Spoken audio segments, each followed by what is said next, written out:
Hi, I'm Jeff Mucklin. I'm a crew member of the Josiah White II canal boat located in Humor Park, Easton, PA. Continuing with Adventures Aloud, I'll be reading chapters 9 and 10 of Tales of the Towpath. On Friday, we met the Gorman family's new mule, Rogan, and we also learned how Finn found a mysterious stone that looked like a face. Today, we'll learn more about that as Finn meets Nancy. Let's begin. Chapter 9, Meeting Nancy. The Belfast Queen had been checked for leaks and was docked at one of Freeman Berg's boat basins next to the canal. Father had painted the boat with a whitewash, and now Colin and I were about to apply a second coat of color. We were more than a little surprised when we found out what the color was. A boat named after a fine Irish city should be painted as green as the Emerald Isle itself, Father told us one morning at the basin. Lads, here's the greenest paint I could find west of Belfast. Green? Most boats were brown, and you could tell which were company boats because they had red and white bullseyes painted on the front and back. But green? No one had a green boat. It was an unusual choice, but for Father we would do our best to make the Belfast Queen look like a sparkling jewel. Working at the boat basin allowed me to see how busy the canal was. Boats traveled in both directions, some going east toward Easton, others heading west to Bethlehem and Allentown beyond. Mules shared the towpath without ever walking into each other. Most of the boats were single boats with almost all of their interior space set aside for cargo. The Lehigh Coal Navigation Company owned hinge boats, which were two boats connected in the middle by large iron hinges and pins.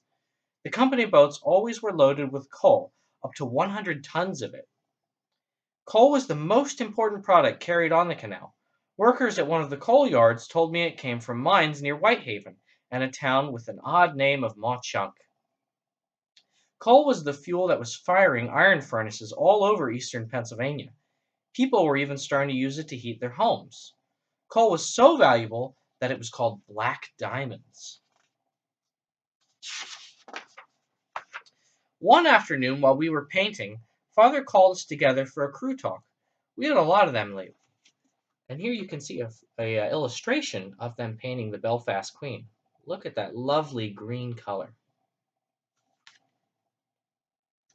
Boys, he started, what time have we been coming down here each morning to paint the boat? 7 o'clock, Colin and I answered. Is the canal busy when we get here? Yes, Father, it's very busy. Did you know it's busy because everyone is here 3 hours before we arrive? 3 hours before we arrive, I thought. How could that be? Father, I said, that would mean they start work at 4 o'clock in the morning. No one works that early. Do they? No, Father said, they don't. They start even earlier at 3 o'clock when they get out of bed to groom the mules, prepare the boat, and eat breakfast. I don't know whose mouth dropped open wider, Colin's or mine. Then came more surprising news. We will be traveling on the canal 6 days a week, from 4 o'clock in the morning to 10 o'clock at night. That's when the canal is open for business, and that's when we'll be on it. We won't be working on Sundays. It's a day of rest, and the canal is closed. If Colin had been wearing shoes, I think he would have jumped right out of them. Father, that means we only get 5 hours of sleep each night, he said. I don't know if I can do that. I hoped Colin's mild protest would change Father's mind, but it didn't. I know this will be hard, but all of us will get used to it, Father said. There are hundreds of other boat families who do this. We can do it too. We start our new sleep schedule tonight. Tomorrow morning we'll wake up at 3 o'clock and practice our jobs at the boat. Colin, you'll bring Conan and Rogan along. We leave on our trip on Monday, so we don't have much time to learn. We were shocked. Father looked at our sullen faces. I knew he felt bad. He told us to clean our paintbrushes and spend the rest of the afternoon with our friends, but I was not in the mood for a good time. I walked toward Main Street and turned north. I came to Geisinger's grist mill. Jenny was helping her mother wash clothes, and she waved to me. Normally that would have brought a big smile to my face, but I didn't even wave back. A little stream called Nancy Run flowed by Mr. Geisinger's mill. I decided to follow it and look for arrowheads. Whenever I looked for Indian things, I liked to take my stone out from underneath my shirt and let it dangle in the open. I didn't tell anybody why I did that, but secretly it made me feel a little like an Indian. My stone wasn't shiny, but that day it seemed to reflect every ray of the sun that was coming through the trees. The reflections bounced back into the sky, onto the ground, and even down to the water.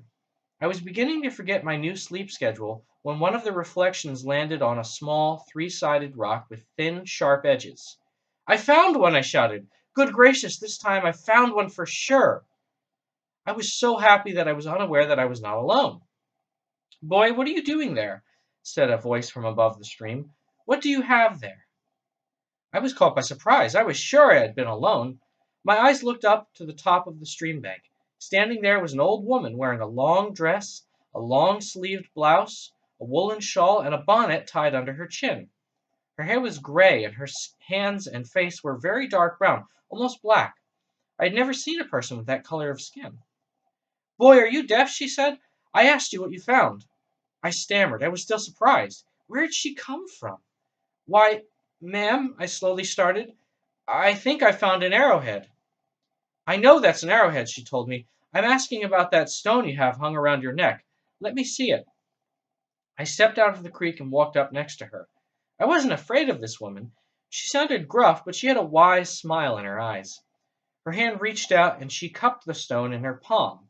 She stared intently at it and then asked me a question. "Boy, did you find this?" "Yes, ma'am, I did," I replied. "I found it in the cornfield behind our house on top of the hill above Shimersville." Here we can see an illustration of Nancy wearing the clothing that we just had described to us. Her eyes widened and a smile broke over her face.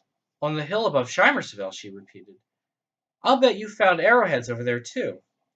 "Well, ma'am, I thought I did, but my friends told me they were just sharp rocks." "Your friends don't know what they're talking about," the woman said. "Shimersville is home to a lot of Indian things from the past. People just don't know where to look for them. You found something I haven't seen in a long time." "What is it?" I asked. The old woman looked at me and then turned her eyes toward the treetops. She stared and looked like she was praying, only her eyes were wide open. Her hand clenched the stone. I watched and hoped she'd say something. "Keep your stone with you, boy," she finally said in a quiet voice. "Keep it with you all of your days. It will help you understand the ways of the world." "Help me understand the world? But how?" I asked. "In time, boy," she answered. "You will learn in time." And then she began to walk away. I called out to her and asked her name. She turned around and smiled. "My name is Nancy," she said. "They named this little stream Nancy Run after me. Come back and visit me again." Chapter 10. A Morning to Remember. Monday, the 24th of September, 1855, began with 3 words I will never forget. "Finn, wake up!" It was father, captain of the Belfast Queen, ordering his cook out of bed and down to the boat basin in Freemansburg. This was not practice. It was the first day of our long-awaited trip on the Lehigh Canal. But why did it have to start at 3 o'clock in the morning? My eyelids had a difficult time opening. Colin was already harnessing Conan and Rogan. Father was loading the last of the food supplies onto our wagon. Mother was up too, and was dressing little Rose for the ride across the river to Freemansburg. This was one event she did not want to miss. The 5 of us boarded the wagon and rode in darkness on the covered bridge. As we approached, we could see lanterns across the river in Freemansburg. We were not the only people awake.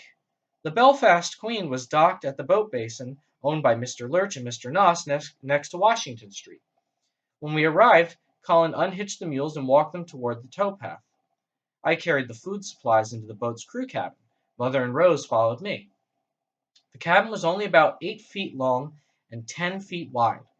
A man 6 feet tall might bump his head on the ceiling.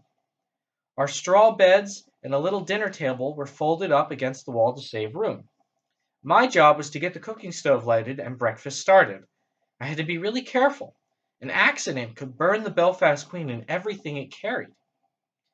I started the fire with wood and added chunks of coal as the embers got hotter. Coal fires got hotter and lasted a lot longer than wood. Freemansburg was wide awake even though there wasn't an ounce of daylight in the sky. The mule drivers were brushing their mules and making sure feed bags were full. Captains were preparing to throw tow lines from boats to the towpath.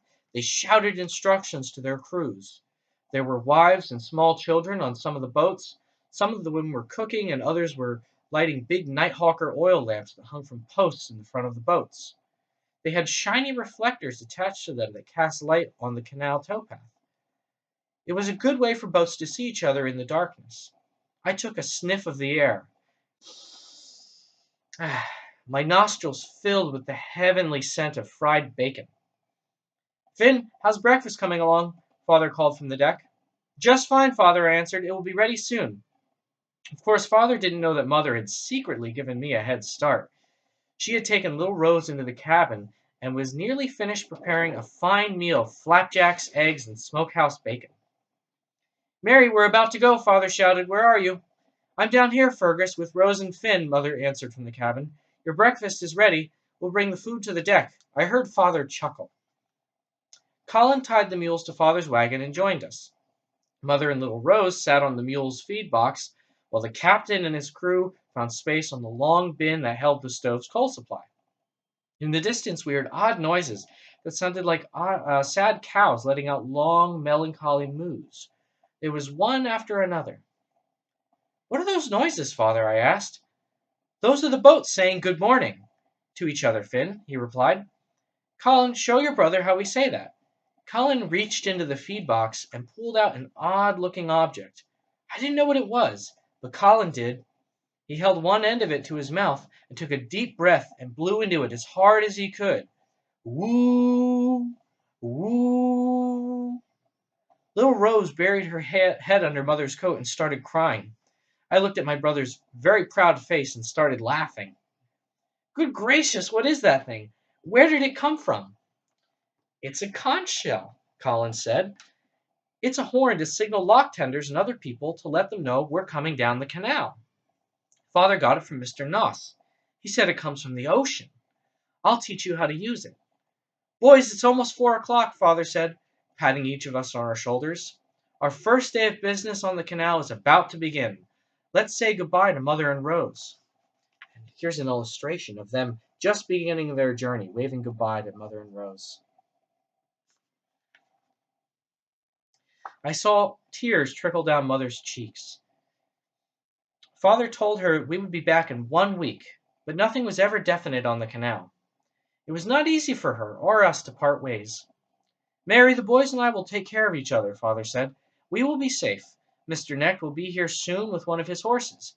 He'll hitch it to the wagon and take you and Rose home. He'll check on you every day while we're gone. Everything will be fine." We all hugged Mother. Colin helped her and little Rose off the boat and then walked to Conan and Rogan. The tow line from the boat was attached to their harness, and the mules headed down the towpath with Colin behind them. The slack tow line rope tightened and rose from the water as they walked further down the towpath. The Belfast Queen started moving very slowly. Father held the steering rudder with one hand and waved to Mother with the other. I waved too and watched as she and Rose became smaller and smaller. "We're on our way," I said, straining to see down the canal. "We're really on our way." I looked to the east and saw the faint light of early morning. I could detect movement all around me. Conch shells blared ahead of us. I looked up at Father and saw the confident smile of a proud man whose dream had finally come true. That's it for chapters 9 and 10. Thank you for joining me, and catch us next week. Have a nice day.